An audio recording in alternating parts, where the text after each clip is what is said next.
Hello friends, welcome back to my channel. आज हम बात करेंगे रेलवे ग्रुप डी का ज्वाइनिंग लेटर के बारे में और ज्वाइनिंग लेटर कैसे होते हैं और उसका कितना सारे और क्या क्या प्रोसेस है उसके बारे में हम डिटेल्स में भी बात करेंगे।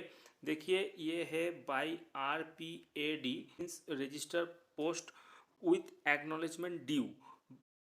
तो इससे वो मेल के मार्फत ये जो लेटर है ना, ये बाय मेल आप लोगों के पास जाएगा, बाय ईमेल आप लोगों के पास जाएगा और क्या जाएगा, बाय पोस्ट भी आप लोगों के पास जाएगा। लेकिन बाय मेल पहले आप लोगों को पहुंच जाएगा, उसके बाद इधर से आपको बाय पोस्ट आपका हाथ में आपको हार्ड कॉपी मिलेगा। तो सॉफ्ट कॉपी पहले ही भेज दिया जाता है। देखिए, ये एक लेटर है जो letter divisional office personnel branch से फॉरवर्ड किया गया था, हुबली डिवीज़न का। और ये पिछले साल का जो ग्रुप डी था उसका है और इसमें ज्वाइनिंग लेटर फॉरवर्ड किया गया था 22/5/2019 को। अब देखते हैं लेटर नंबर। लेटर नंबर देखिए, लेटर नंबर है HP 564 ये जो नंबर है ये है ट्रैक मेंटेनर पोस्ट का SWR का फाइल नंबर। नेक्स्ट ये है TM ट्रैकमैन RRC CEN 2002/2018 ये था हम लोगों का, मतलब जो पिछले बार का जो था उसका नोटिफिकेशन नंबर। नेक्स्ट आता हूँ, ये कौन सा लेटर है, ये जो है call letter cum offer of appointment letter है। इसमें सब्जेक्ट को ध्यान से देखिए क्या लिखा हुआ है। सब्जेक्ट में ये लिखा हुआ है कि offer of appointment on RRC notification. आपको अपॉइंटमेंट दिया जा रहा है RRC नोटिफिकेशन जिसका नंबर है CEN 2018। इसके अनुसार में आपको अपॉइंटमेंट दिया जा रहा है for the post of track maintainer grade 4 in level 1 A7th पे कमीशन पे मैट्रिक्स, जो कि है पे बैंड 1 ग्रेड पे 1800, पे band 1 grade pay 1800 in civil engineering department of Hubli division.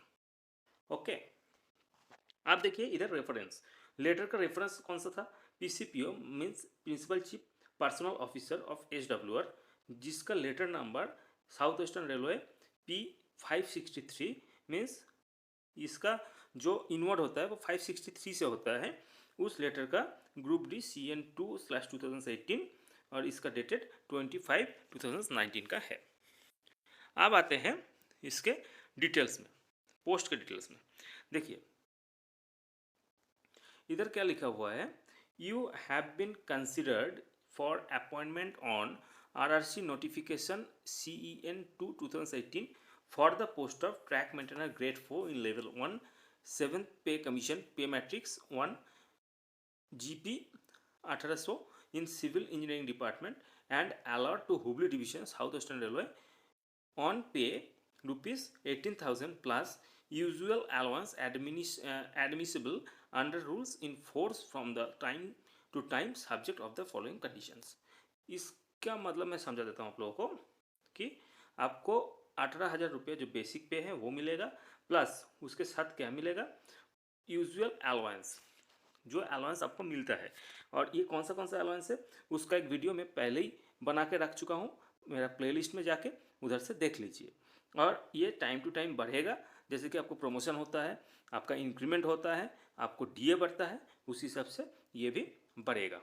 तो आप लोगों का बेसिक जो है वो 18,000 है। अब नेक्स्ट पॉइंट में आता हूँ। देखिए, this is only an offer of appointment, ये सिर्फ ऑफर किया जा रहा है आपको अपॉइंटमेंट के लिए, and not an order of appointment. आपको ऑर्डर नहीं कर रहा है, रेलवे आपको ऑफर कर रहा है कि आप चाहे तो आ सकते हैं, नहीं भी आपका अगर मन नहीं आने का तो मत आइए, कोई दिक्कत नहीं है। नेक्स्ट है, you have to produce the following of original certificate for verification along with a set of attested copy thereof. तो आपको अभी आप लोग DV में तो बहुत सारे डॉक्यूमेंट्स आप लोग जमा किए थे, लेकिन जब ज्वाइनिंग होगा उस टाइम में भी आपको डॉक्यूमेंट्स जमा करना पड़ेगा। अब डॉक्यूमेंट्स कौन सा आप जमा करेंगे उसके बारे में अभी डिटेल्स में हम बात करेंगे। देखिए, नंबर A SSLC और मैट्रिकुलेशन सर्टिफिकेट, इसके जेरोक्स आपको जमा करना है। सर्टिफिकेट ऑफ हायर क्वालिफिकेशन, आपको अगर कोई भी हायर क्वालिफिकेशन है मैट्रिकुलेशंस के आगे भी तो वो आपको देना है। Caste certificate SC ST OBC से अगर आप बिलोंग्स करते हैं तो उसका if sorry in the proforma enclosed, proforma जो नीचे लगा हुआ है उसी प्रोफॉर्मा के उसमें हम चलेंगे। फिर character certificate from any gazetted officer in the proforma enclosed, इसको भी बात आगे करेंगे। Next one more character certificate in the proforma enclosed duly signed by the head of the educational institute, last attended by you and duly attested by district magistrate or sub divisional magistrate. देखिए documents verification के time में किसका sign लेंगे, किसका sign कराएंगे, इसको लेके बहुत सारा सवाल मेरे चैनल पे आप लोग कर रहे थे, तो मैं उसका हर एक का जवाब दिया हूँ। लेकिन इस बार आप लोग थोड़ा अच्छे से देख लीजिए कि ये किसका साइन चाहिए। डिस्ट्रिक्ट मैजिस्ट्रेट कोई भी डीएम का और सब डिविजनल मैजिस्ट्रेट कोई भी एसडीएम का, डीएम का चलेगा, एसडीएम का भी चलेगा। ओके नेक्स्ट देखिए 6 passport size recent photographs, passport size recent photographs, पुराना वाला फोटोग्राफ लेके मत आइए, अच्छा वाला अभी वाला लेके आइए, आधार कार्ड एंड पैन कार्ड। और 6 फोटोग्राफी जो बोला है ना वो 6 अभी का उठा के लेके आइए, ऐसा ना कीजिए कि 4 गो पिछले का है 2 गो अभी का है, ऐसा मत कीजिए, 6 गो नया वाला ही लेके आइए। नेक्स्ट आता हूँ पॉइंट नंबर 3 में, your appointment will be on provision for a period of 2 years. आपका जो अपॉइंटमेंट होगा वो प्रोविजन पीरियड का होता है 2 साल के, ये सबके लिए सेम है। देखिए मैं एक बार ऊपर जाता हूँ, इसमें जैसा कि मैं बताए थे ये फर्स्ट लाइन में कि आपको ये चेंज होता रहता है। ये जैसे कि पोस्ट ऑफ, ये पोस्ट ऑफ है ना, पोस्ट ऑफ ट्रैक मेंटेनर, जिसको पॉइंट्समैन मिला उसको पॉइंट्समैन देगा, जिसको हेल्पर मैकेनिकल मिला उसको हेल्पर मैकेनिकल देगा, ऐसे देगा। और ये डिपार्टमेंट जो है सिविल इंजीनियरिंग है, अगर पॉइंट्समैन देता है तो ऑपरेटिंग डिपार्टमेंट डालेगा, अगर हेल्पर मैकेनिकल हेल्पर है वर्कशॉप का तो मैकेनिकल डिपार्टमेंट डालेगा, ऐसे डालेगा।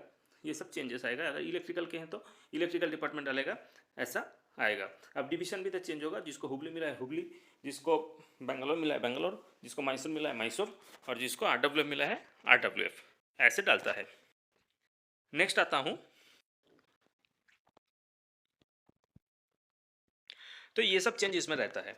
ठीक है, चलिए 3 नंबर हो गया, 4 नंबर पर बात करते हैं। 4 नंबर पर बहुत ही इंपॉर्टेंट और बहुत ही मायने रखते हैं सर्विस में।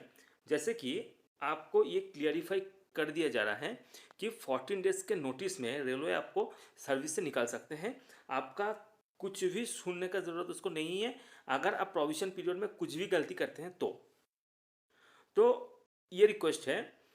और ये भी बोला, ये रिक्वेस्ट ये है कि आप लोग किसी ऑफिसर के साथ ऐसा ख़राब बिहेवियर ना करें कि वो आपको रिमूव फ्रॉम सर्विस कर दे, क्योंकि ये प्रोविजन पीरियड जो होता है ना वो बहुत ही इम्पोर्टेंट महीने रखते हैं सभी के लिए।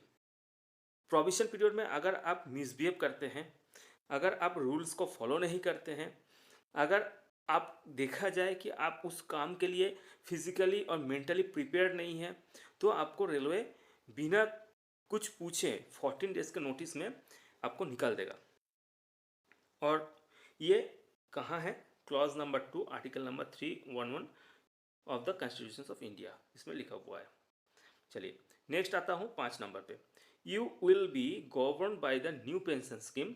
तो इसको लेकर तो बहुत ही हंगामा चल रहा है पूरा इंडिया में, सबको पता है कि आप लोग जो ज्वाइन कर रहे हैं वो एनपीएस के तहत ज्वाइन कर रहे हैं, मतलब new pension scheme. Old pension scheme तो दे नहीं रहे सरकार, तो न्यू पेंशन स्कीम में आपको ज्वाइन करना पड़ेगा। नेक्स्ट 6 नंबर पॉइंट में आता हूँ, you will be held responsible for the charge and care of government property, namely goods store and any other property that may be entrusted to you।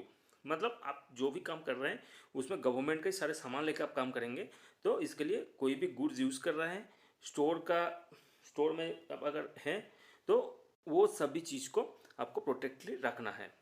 Next है, you should also declare that you have not been dismissed from any previous employment in government service. आपको ये declare कर देना है कि आप कोई भी गवर्नमेंट सर्विस में पहले से एंगेज्ड नहीं है।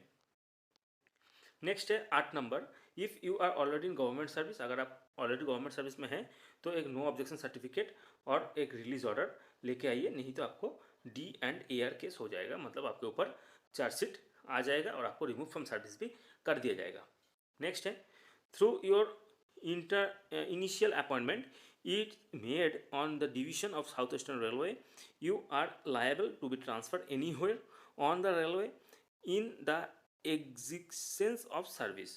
तो इसमें आपको ये बताया जा रहा है कि आपका जो इनिशियल अपॉइंटमेंट है इसके ये डिवीज़न साउथ ईस्टर्न रेलवे में आप कहीं भी ट्रांसफ़र आपको कर सकता है रेलवे आपका सर्विस के अंदर में। नेक्स्ट है 10 नंबर, your earlier appointment if any will have no claim for seniority over the senior selected by the selection committee and the rank assigned. इसका मतलब है आपका पहले का जो अपॉइंटमेंट है अगर है तो उसका जो सीनियरिटी है वो सीनियरिटी आप इसमें क्लेम नहीं कर सकते हैं। मैरिज है तो उनका अगर मैरिज रजिस्ट्रेशन सर्टिफिकेट है तो वो जमा कर दीजिएगा। ये सिर्फ कॉपी जो है ना ये मेडिकल फैसिलिटीज़ के लिए बोला जाता है। और आपका जो भी ये होगा मतलब पैसा जो आप जमा करेंगे जैसे कि एनपीएस के हो जाते हैं तो उसमें दिया जाता है कि आप किसको नॉमिनी कर रहे हैं। ये सब के मामले में ये देखा जाता है क्योंकि सर्विस में अगर कोई भी एक्सीडेंटल डेथ हो जाता है किसी भी एम्प्लॉय को तो ये बहुत बड़ा मायने रखता है। तो इसीलिए ये पॉइंट को रखा गया है। आपको नेम लिखना है, इधर आपको नेम लिखना है। नेक्स्ट आता हूँ इधर 14 में, your continuance of service is subjected to your qualifying on the duties prescribe for the post you hold. मतलब आप जो पोस्ट के लिए क्वालिफाइड हुए हैं उसी में आपको सर्विस करना है। Your fulfilling such other general condition service as may be let down from time to time. आगे जो भी होगा उसके हिसाब से आपको सर्विस करना पड़ेगा। You should be prepare to service anywhere. आपको प्रिपेयर रहना सर्विस करने के लिए किधर भी हुबली डिवीजन में and conforming to all rules and regulation applicable to your appointment. आपका अपॉइंटमेंट के टाइम के जो भी रूल्स और रेगुलेशन में आप एप्लीकेशन भरे हैं तो उसमें आपको देखा जाएगा। Next, know travelling allowance will be paid for joining the post. कोई भी ट्रैवलिंग अलाउंस नहीं देगा इस पोस्ट में ज्वाइन करने के लिए। नेक्स्ट देखिए 16 पॉइंट में आता हूँ, from the date of your appointment. जब से आपका अपॉइंटमेंट डेट हो रहा है you are liable for liable for military service in and units of the territorial army for 7 years, in the territorial army service and 8 years in the territorial army reserves or such periods as may be laid down in this behalf from time to time। ये जो point है ना, तो अगर कोई disaster हो जाता है तो उसमें आपको मिलिट्री सर्विस में भी दे सकते हैं टेरिटोरियल आर्मी के बेस पे, तो 7 साल नहीं तो 8 साल इस हिसाब से। नेक्स्ट आता हूँ 17 पॉइंट में, ये जनरली देता नहीं है तो इसको लेकर डरने का कोई बात नहीं है। नेक्स्ट 17 पॉइंट पर बात करता हूँ, you will be govern by the provision of Indian railway codes and other extract order as amended और issue from time to time. तो रेलवे कोड्स का जितना भी कुछ भी वो रेलवे अपडेट करता है तो वो आप पे लागू होगा। नेक्स्ट 18 में, the appointment is purely provisional. ये अपॉइंटमेंट प्योरली प्रोविजनल है and it's subject to verification of caste tribe being verified through the proper channel. तो आप लोग जो भी कास्ट से सिलेक्टेड हुए हैं तो उसका certificate through proper channel verify किया जाएगा। If the verification reveals that the claim of belonging to SC/ST as the case may be false. अगर आप SC/ST क्लेम कर रहे हैं और वो फॉल्स है तो क्या होगा, your service will be terminated for without assigning any further reason and without prejudice to such further action as the case may be taken under the provision of Indian Penal Code for production false certificate। तो देखिए अगर आप गलत certificate से job ले रहे हैं तो वेरिफिकेशन के टाइम में वो लोग तो प्रॉपर चैनल से वेरीफाइड करेगा। उसमें अगर आप पकड़ा जाते हैं कि आप गलत डेटा फॉल्स डेटा दिए हैं तो आप IPC के अंडर आपको जॉब से निकाल दिया जाएगा और जेल भी हो जाएगा। नेक्स्ट आता हूँ 19 पॉइंट में। 19 पॉइंट में क्या बोल रहा है, the OBC status candidate same है कि OBC का जो भी है वो OBC quota is to be confirm subjected to fulfilling the terms and condition let down railway board. और इसमें जो लेटर है वो फॉर्मेट जो दिया हुआ है उसमें आप फिलअप कीजिए। उसके तहत अगर आपका आता है कैटेगरी के अंदर तो आप OBC एलिजिबल हैं। अगर आप सर्टिफिकेट गलत देते हैं तो आपको भी सेम प्रॉब्लम में फेस करना पड़ेगा। देखिए 21 पॉइंट में बात करते हैं। 21 पॉइंट बहुत इंपॉर्टेंट है।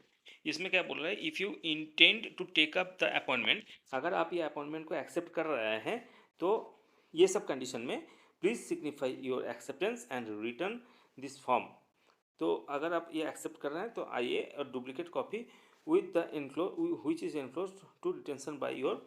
तो इसमें जो भी डुप्लीकेट कॉपीज़ है उसको लेके in the event for your acceptance please report to senior divisional personnel officer ये तो एड्रेस सेम रहेगा सभी। हुबली का जो सीनियर डिवीज़न जो डिवीज़न ऑफिस है उसमें आपको रिपोर्ट करना है। ये 17/6/2019 मतलब लास्ट टाइम का जो अपॉइंटमेंट था उसमें 17/6 को आने के लिए बोला गया था। आप लोगों का ये डेट चेंज हो जाएगा। Working hours except Saturday Sunday. Saturday Sunday office बंद रहता है तो इसको छोड़ के बाकी टाइम आपको आना है। ये डेट जो बोलेगा उसी डेट में with all the certificates mention in above said pairs. ऊपर में जितना भी सर्टिफिकेट के बारे में बात किए थे उसका पेयर लेके set pairs failing which this offer will lapse and will not be renewed. अगर आपका ऑफर लैप्स हो जाता है तो ये रिन्यूड नहीं होगा। ओके, तो आपको टाइम लॉस नहीं करना, इसी टाइम पे आ जाना। नेक्स्ट बात करता हूँ 22 pay. Your pay will commence from the date you join the duty. तो आपका पे मतलब सैलरी जो है वो पैसा रेलवे आपको जिस दिन से ज्वाइन कर रहे हो उस दिन से देगा। Next 23 point, as per the instruction of the railway board you have to open a bank account. आपको बैंक अकाउंट ओपन करना है जिसमें सैलरी पे करेगा। Next 28, inter divisional request transfer will not consider unless you complete 2 years of provision period and inter railway request transfer will not consider until you complete 5 years of Indian railway service. तो ये transfer के बारे में जो भी है ना 24 point, ये 24 पॉइंट के बारे में हम कभी दूसरा वीडियो में और अच्छे से, इसको बहुत बड़ा टॉपिक है ये, इसमें उतना अच्छे से हम बात नहीं कर सकते हैं, ऐसे ही टॉपिक बड़ा हो रहा है तो इसको लेकर हम बाद में बात करेंगे। तो आते हैं 25 में, सेकेंड क्लास पास नंबर। ये देखिए ये applicable only for S C candidate जो पास आप लोग को देता है, तो ये पास का है।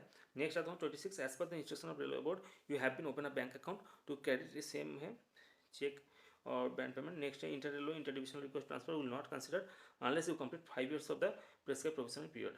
तो 5 years कंप्लीट ना होने तक आप इंटर डिविजनल और इंटर रेलवे रिक्वेस्ट नहीं कर सकते हैं। तो उसको लेके मैं 24 और 27 ये दो जो पॉइंट है इसको लेकर मतलब ट्रांसफ़र के बारे में जो भी है तो उसको लेकर हम बाद में कोई दूसरे वीडियो में चर्चा करेंगे। नेक्स्ट आता हूँ, आप देखिए प्रोफार्मा। तो ये देखिए 18 का जो 18 कैंडिडेट का उस टाइम में ये था, इसमें अनिला जॉनसन मैडम थे जिसका सिग्नेचर था और वो असिस्टेंट पर्सनल ऑफिसर थे इंजीनियरिंग के एपीओ थे, और ये senior divisional personal office Hubli के। तो इसमें मैडम के साइन थे इधर, और वो साइन वाला कॉपी इधर सिग्नेचर वाला कॉपी आपको हार्ड कॉपी में मिलेगा, ये तो सॉफ्ट कॉपी आपको मेल के तहत दिया जाएगा। तो आपका फॉर्म फिलअप का मैं दिखा दिए थे कि इधर आई से आपका नाम होगा। नेक्स्ट इधर देखिए एकदम नीचे में आइए, नीचे में इधर होगा I accept the offer of appointment on the terms and condition above. तो ये है, इसमें आपको स्टेशन लिखना पड़ेगा, आपका घर का जो स्टेशन है घर वाला स्टेशन, मानिए आपका घर जहाँ भी है तो उधर का स्टेशन जो भी है वो स्टेशन लिखना है, डेट डालना है और 23 जो भी डेट आपको होगा वो डालना है, और सिग्नेचर इधर आपको करना है, इधर सिग्नेचर करना है। तो ये हो गया क्लियर, और इसके साथ साथ इधर एक एड्रेस की जाएगा है, इसमें आपको हाउस का एड्रेस देना पड़ेगा। हो गया। नेक्स्ट आता हूँ नेक्स्ट पॉइंट में, देखिए एनक्लोजर्स जो डाला गया था उसमें से एनक्लोजर्स तो नीचे में है, अभी ये फॉर्म है, ये अटेस्टेशन फॉर्म है। तो ये अटेस्टेशन फॉर्म क्या है इसको हम बात करते हैं। तो अटेस्टेशन फॉर्म में देखिए आपको पोस्ट जो मिला है उस पोस्ट की, जैसे कि ये ट्रैक मेंटेनर पोस्ट है तो इसमें ट्रैक मैन लिखना है। रोल नंबर, आपका जो रोल नंबर था वो इसमें एग्ज़ाम का जो रोल नंबर था वो लिखना है, एग्ज़ाम रोल नंबर जो था वो लिखना है। कैटेगरी नंबर ये आपको भरना नहीं है, और इधर देखिए इधर आपको फ़ोटो देना है, इसमें फ़ोटो आपको डालना है एक। नेक्स्ट आता हूँ, इधर तो हो गया, इधर आपको नेम लिखना है, ये देखिए एक नंबर में name in full block letter में लिखना है, याद रखिएगा ये ब्लॉक लेटर में लिखना है। इसमें कैसे लिखना है, इधर नाम होगा ये नेम के जाएगा है, ये सार नेम के जाएगा है, तो इसको देख के फिलअप करना है। नेक्स्ट देखिए इधर प्रेजेंट एड्रेस, आपका जो प्रेजेंट एड्रेस है वो आपको इधर लिखना है। इसमें क्या क्या रहेगा, विलेज रहेगा, थाना रहेगा, डिस्ट्रिक्ट रहेगा, हाउस नंबर रहेगा, लेन स्ट्रीट रोड रहेगा, टाउन रहेगा। नेक्स्ट है होम एड्रेस, होम एड्रेस इसमें लिखना है कि आपका घर का एड्रेस कौन सा है, उसमें भी वही सब रिक्वायरमेंट है। इसमें डिस्ट्रिक्ट हेडक्वार्टर ये रिक्वायरमेंट है, ये अच्छे से देख के भरना, आपका डिस्ट्रिक्ट का हेडक्वार्टर कौन सा है। नेक्स्ट है, नेक्स्ट जो ये तो अलग ही है, ये तो नहीं आता है। Particulars of place with period of residence where you have reside for more than 1 year at a time during the preceding 5 years in case of stay abroad। अगर आप abroad में रहते हैं including Pakistan, particulars of all places where you have reside for more than 1 year after the age 21 years should be given। अगर आप India के बाहर कोई फॉरेन कंट्री में रहते हैं तो आपको ये फिलअप करना है। अगर नहीं रहते हैं तो इसमें लिख देना है never belongs in foreign.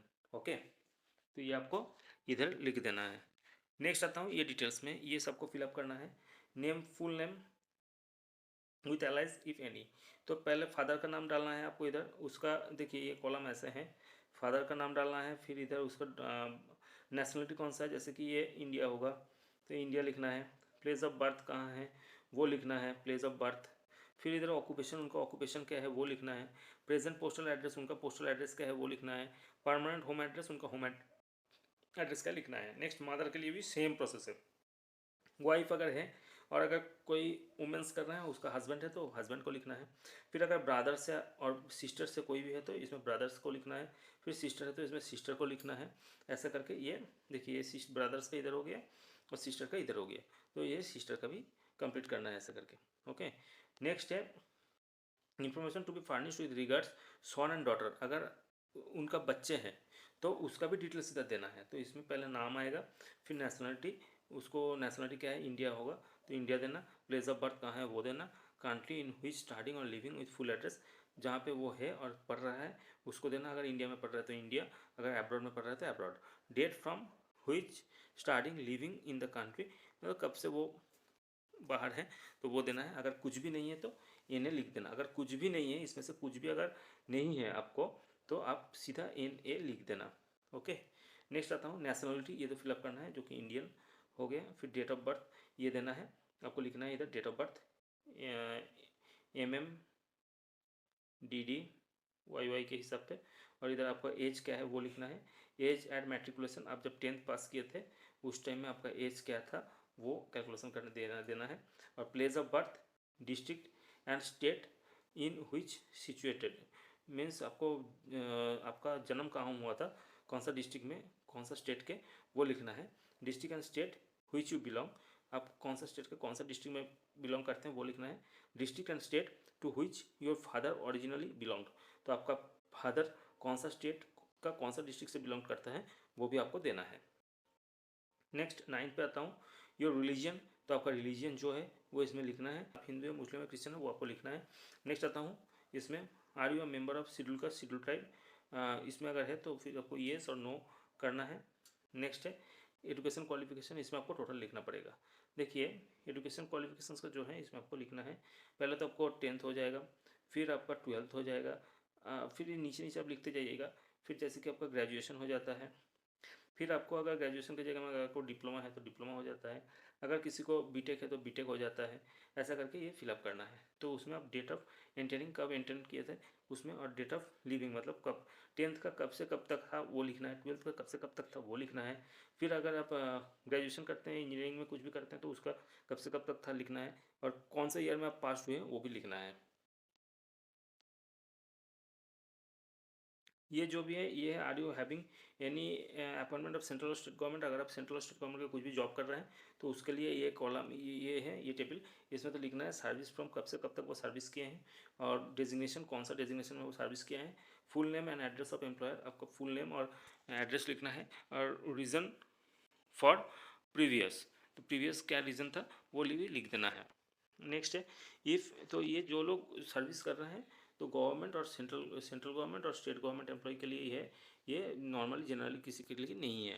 Next आता हूँ, if the previous employment was under government of India, state government, then आपको ये सब अंडरटेकिंग इसमें देना था। तो ये जो भी है ना ये नो ही होता है, लेकिन जो सच है वही बताना, कोई रॉन्ग इन्फॉर्मेशन नहीं देना।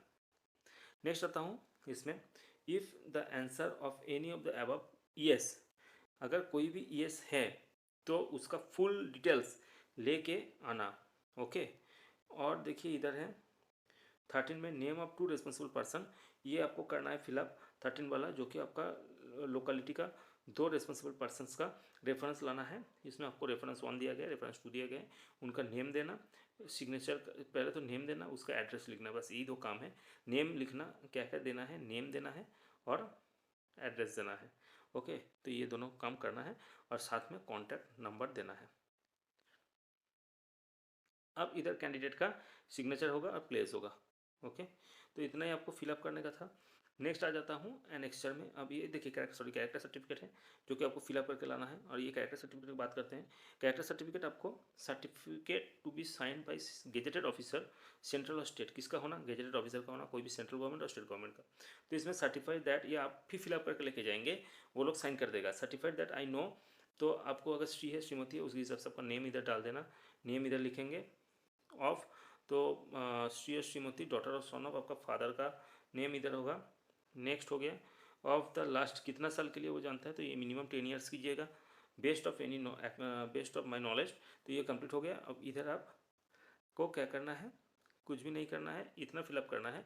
फिर इधर वो सिग्नेचर करके आपको दे देगा। सिग्नेचर डिजिग्नेशन प्लेस डेट डाल के आपको एक स्टैंप लगा के वो अपना आपको दे देगा।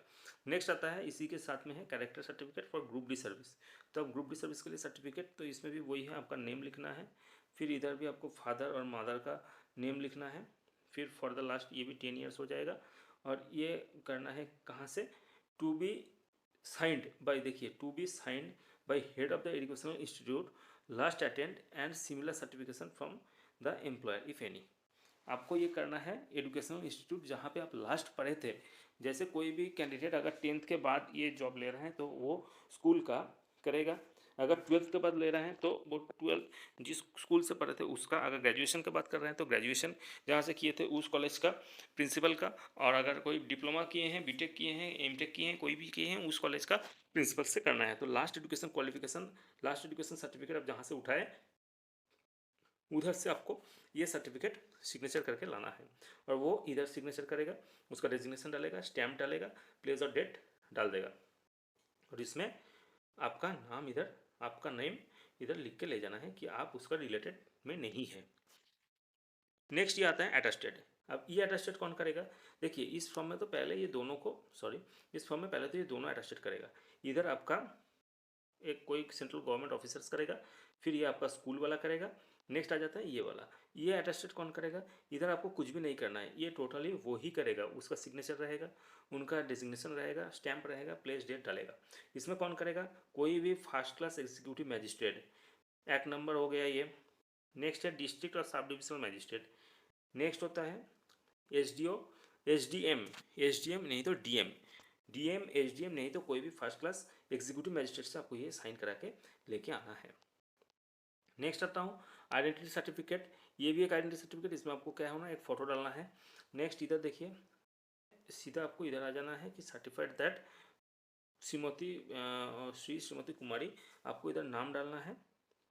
इधर आपका नेम होगा, इधर आपको सोना डॉटर ऑफ, ये आपका फादर का नहीं तो मदर का नेम होगा इसमें। और ये भी लास्ट 10 ईयर्स हो जाएगा। एंड 10 ईयर्स 5 मंथ्स ऐसा क्यों, नहीं तो कर दीजिए भैया होगा करेक्ट। ओके, तो इसमें आपको ये हो गया, इतने फिलअप करना था। और इधर वो सिग्नेचर कर देगा, डिजिग्नेशन डाल के, स्टैम्प लगा के, प्लेस डेट डाल के दे देगा। नेक्स्ट देखिए, ये जो है ओबीसी का है, ओबीसी का फॉर्मेट है। ये बता देता हूँ, ओबीसी का, एससी एसटी का जो भी फॉर्मेट उधर था, आप लोग पहले डॉक्यूमेंट वेरिफिकेशन के टाइम में जो भी सबमिट किए थे ना, वही लेके आना। इसका कोई ज़रूरत नहीं, इसके लिए और नहीं जाना है, उसको लेके आ जाइए, चलेगा। नेक्स्ट ये वाला करवाना है आपको, ये होता है एविडेविट कराना। और ये 20 रुपये का जुडिशियल स्टैम्प पेपर में आपको कराना है ये एविडेविट। आपको नाम लिखना पड़ेगा, इधर नेम, और इधर फादर नेम नहीं तो मदर नेम। इधर आपका एज लिखना पड़ेगा, ये कहाँ अब रेसिडेंट है वो लिखना पड़ेगा। एट कहाँ पे है, आपका ताल्लुक कौन सा है, डिस्ट्रिक्ट कौन सा है, पिन नंबर क्या है, ये सब देना है। ये सब दे के उनको दे देना है। और वो ये जो है ना, ये देखिए, ये आपका पोस्ट है, ये सब है। ये ऐसे तो नहीं होगा, ये फॉर्मेट है। ये फॉर्मेट टोटली वो 20 रुपीज़ का जुडिशियल स्टैम्प पेपर में टाइप करेगा वकील। वकील टाइप करके आपको इधर से सिग्नेचर लेगा, एड्रेस लेगा आपका। लेने के बाद वो आपको साइन करके, नोटरी का साइन करके आपको दे देगा। ये नोटरी से करा लेना, नोटरी का सिग्नेचर होगा इसमें, सिग्नेचर करके आपको दे देगा, सिग्नेचर और स्टैंप लगा के आपको दे देगा। तो इतना ही आपका काम है। ये 20 रुपये वाला पेपर, स्टैम्प पेपर में ये बना के लेके आना। तो देखिए हम एक बार जिस्ट बता देते हैं, ये फॉर्म आपको फिलअप करना है। नेक्स्ट वाला हो जाता है ये ओबीसी एससी एसटी का जो भी है, पुराना वाला जो लेके आए थे डीबी के टाइम, वो दे देना। ये फिलअप करना है आइडेंटिटी सर्टिफिकेट।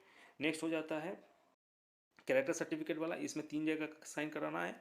एक तो आपको गेजेटेड सेंट्रल और स्टेट गवर्नमेंट का ऑफिसर से कराना है, एक ये हो जाता है एजुकेशन इंस्टीट्यूट का हो जाता है, और ये आपको SDM DM करेगा। नेक्स्ट आ जाता हूँ इसमें, जो कि ये सब आपको फॉर्म जस्ट फिलअप करके ले जाना है। ये एक फिलअप करना है, ये फिलअप करना है, फिर इधर ये सब फिलअप करना है, नेक्स्ट इधर फिलअप करना है, नेक्स्ट आता हूँ इसमें सॉरी नेक्स्ट आता हूँ इसमें फिलअप करना है। इधर से मेनली फिलअप चालू हो जाता है, और इधर थोड़ा सा फिलअप था उसको करके दे देना है। तो इतना ही है आज का वीडियो। अगर वीडियो अच्छा लगे तो ज़रूर मेरे चैनल को सब्सक्राइब कीजिए और वीडियो को ज़्यादा से ज़्यादा लाइक कीजिए और शेयर कीजिए। Thanks for watching my video.